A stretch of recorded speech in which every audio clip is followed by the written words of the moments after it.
All right, to part three, video number three. So before I begin this video, I think it's important for us to understand what Zionism was and currently is. Okay, so the supporters that have previously, supported Zionism and those of the modern day, as well as the thinking behind some of these, or thinking behind Zionism to determine what it actually means. Okay. So hopefully you've seen my previous video on on Zionism back when, and that's where I touched on whether it was more noble and intellectually correct to be a Zionist back in the 1900s when the whole thing kind of came about. So there is an argument to be made that Zionism's ultimate goal, and I'm sure probably a lot of Zionists back when would probably have said this themselves, like the Germans, was for security of the Jews. Okay, like a homeland, or an ethno state, should I say more specifically, for security of their population. Okay, so one must ask, is the modern day Zionism really Zionism in its true form? Or has it evolved? Has its goals changed? And who is actually ultimately making these decisions? Is it a small bunch of people in the interests of this small bunch of people, or is it a larger group? And do they have shared interests, or is it just one particular, they're doing their own thing? So back in the 1900s, I think it's undeniable that the power of Zionism was absolute.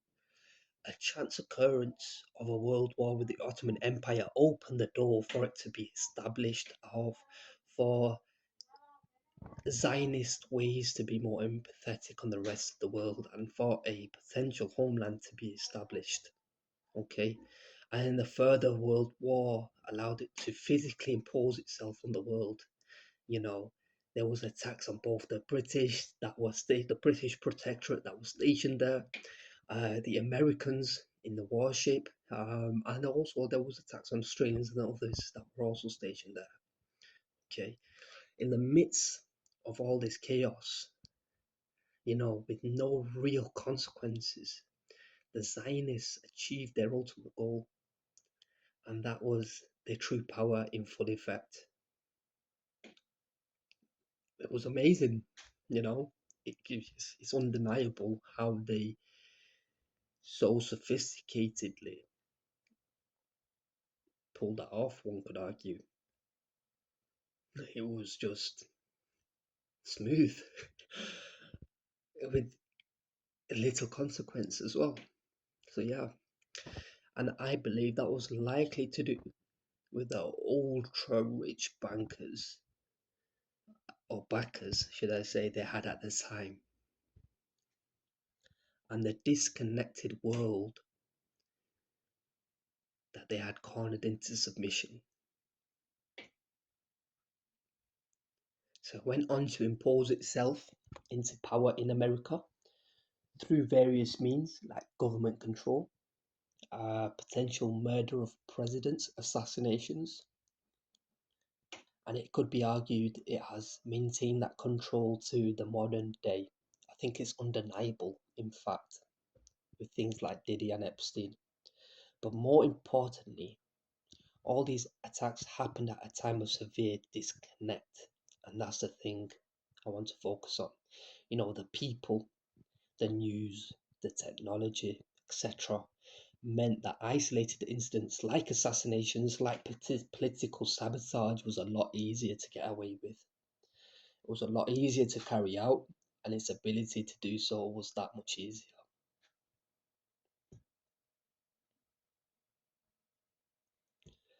Coming to the modern day, you've had Netanyahu himself in government for over 20 years, where we've witnessed 9/11 and all the subsequent wars during his time.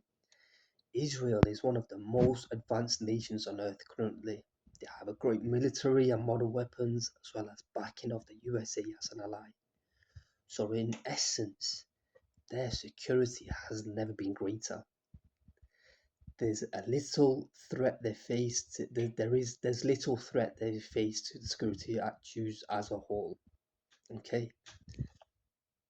However, despite this, it's argued, and I believe it to be the case, that Mr. Netanyahu's government and himself allowed October the 7th to happen, and then he went on to then carry out a genocide in response, as it was more about him staying in power whilst his case for corruption was ongoing.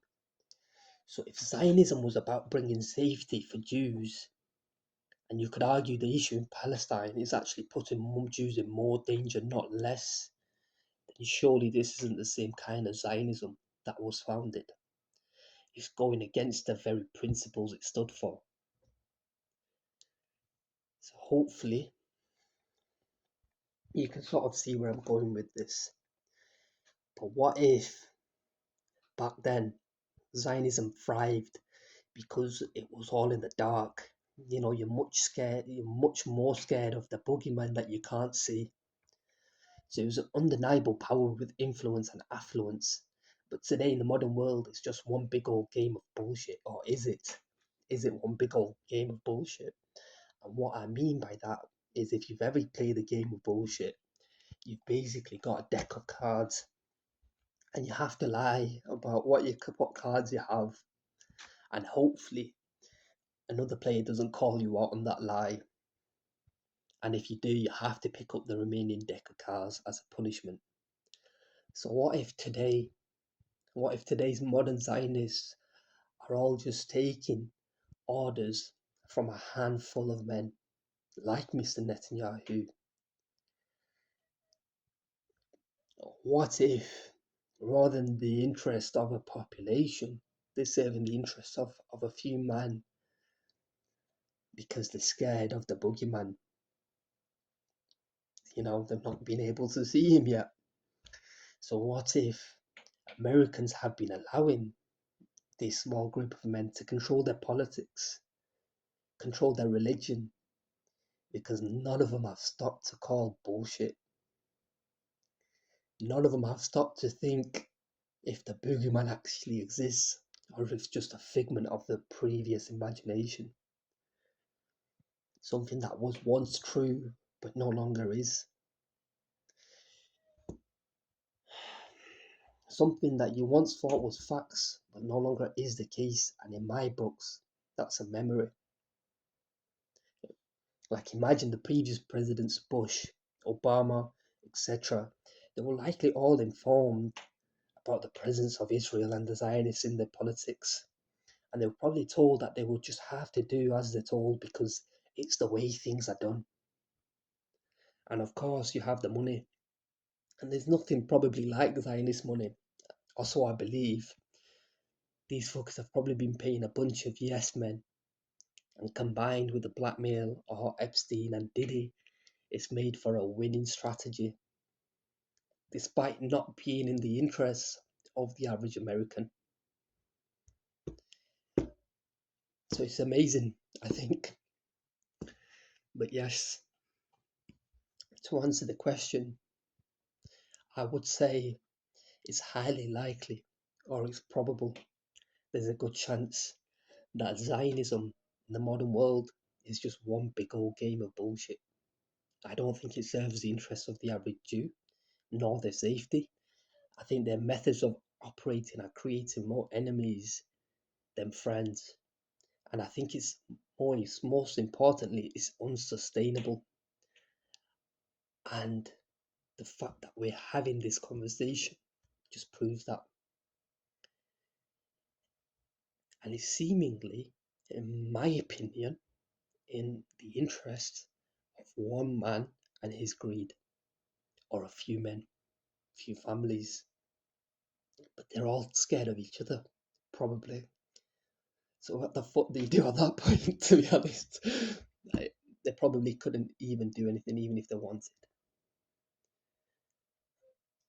So, yeah. But remember, that which thrives in the dark will cower for cover as the sun rises. And I don't know about you, but it's seeming like a brighter fucking day every morning to me.